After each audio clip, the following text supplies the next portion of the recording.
Hello, friends of the YouTube. CoachAMillerLight here with a big news reveal today. This is the biggest of news. This is so exciting. This is a literal game changer when I understand this and know this.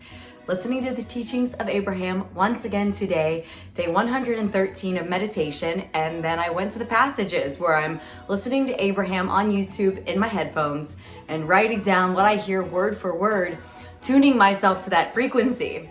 All right, here's what I wrote today. I've got some good stuff here, baby. Big news reveal. You get to choose all those things. You get to choose what you believe. You get to choose what you make true. You get to choose. You are already choosing what you make true because you create your own reality, and because you have an inner being who is so beneficial to you and so aware of who you are and so rooting for you to have the things that this life has shown you that you desire. You have a tremendous advantage.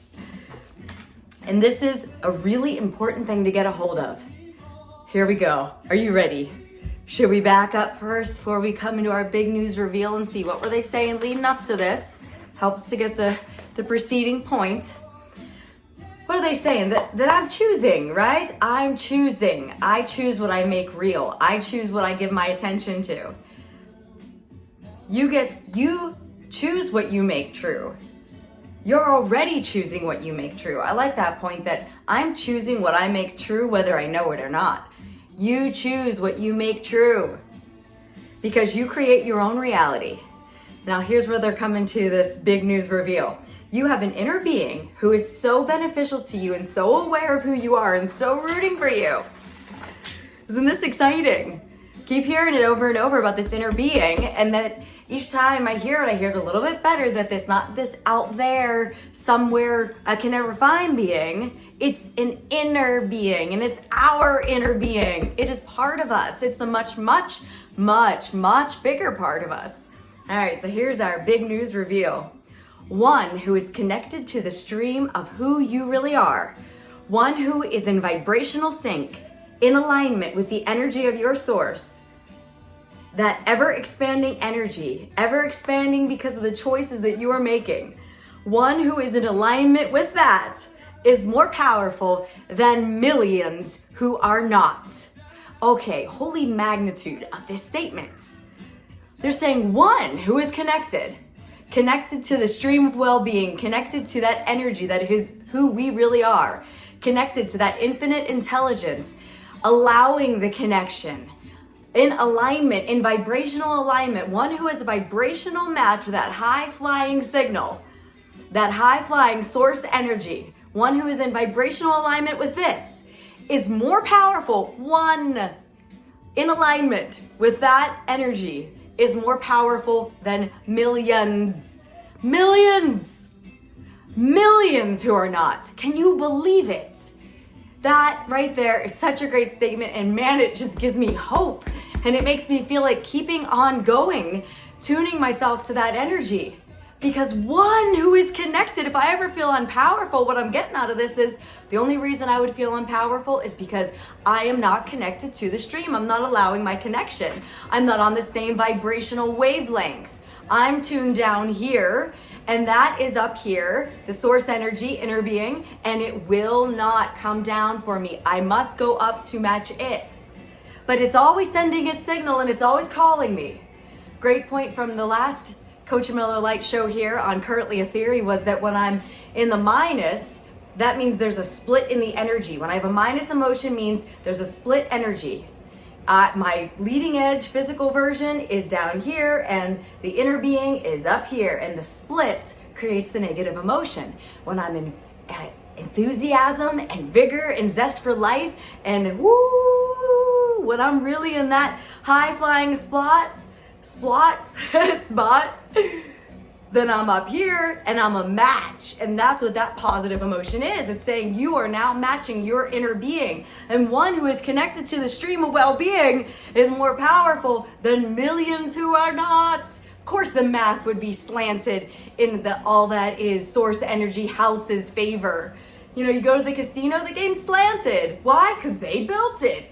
It's their game. They're hosting the game. Of course, they're going to slant the rules and the whole system of the casino in the favor of the house. And the more I study these laws, the more I'm realizing that our inner being is the house, and our inner being is hosting the game, and our inner being has the role slanted in its favor, in all that is favor.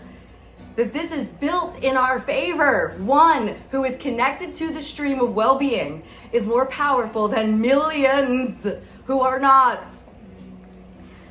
All right, that gets me fired up. So they say there's no comparison between the point of attraction that your inner being holds, and that's most of who you are. They say this a lot, and it's helpful for me to hear this. The inner being is most of who we are.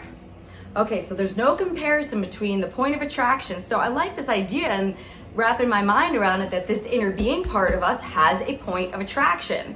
So its point of attraction is high flying, and that's the signal it's always sending. So it's attracting from up here on this high flying frequency. And if when I'm feeling good now, I'm matching, I'm on the same frequency when I don't feel good, when my emotion, when I say feel good, I mean my emotion. When my emotion is in depression, now I'm down here and the inner being is up here, and we're both have a point of attraction, and law of attraction is given a universal response to both points of attraction. So there's a conflict in the energy because one's attracting up here and one's attracting down here. And so there's a pull, there's a splitting. But when I can get my point of attraction high flying, now we have a match, baby. And now when I'm matching the inner being, now we are more powerful than millions. One is more powerful than millions who are not. Okay, they say when your life causes you to ask, there's a vibrational response to that asking, and it is immediately and magnificently answered. You just gotta find a way of tuning yourself to the frequency of that. So I really like this point because it supports this whole process of writing the passages. Because when I'm writing these passages of the teachings of Abraham, this is Abraham-Hicks. They have a website and tons of content online if you ever want to check it out for yourself. Abraham-Hicks, the teachings of Abraham. When I'm listening to it and listening to it so closely that I'm writing it word for word, what am I doing? I'm literally tuning myself to this Abraham frequency. And now this Abraham frequency is a frequency where when I'm on it, I remember how it goes. And when I remember that one who is connected to the stream is more powerful than millions who are not, how can I have a problem? Just connect, find a way, do what it takes. Sing a song, do a dance, write some things down, listen to Abraham, write it down word for word, do what it takes to tune to that high flying frequency. What I love about writing the passages of Abraham, listening to it and writing it, is that it takes such concentration in my focus that now my frequency tunes, and my frequency is not just tuning to feel good, it's tuning to remembering how it goes. That's so essential to this whole process. When I understand that there's an inner being and that's who we really are, and that when I have positive emotion, it means that I'm offering the same signal and I am then more powerful than millions who are not. I'm gonna be much more aware of how I feel and do a better job when I'm not feeling good to find a way to get myself back to feeling good. And that's not by changing my conditions. That's by changing my perspective, changing my viewpoints, changing my focus. All right, people, that's all we got for today. Until next time, this is Coach Miller Light. Thanks for tuning in, people.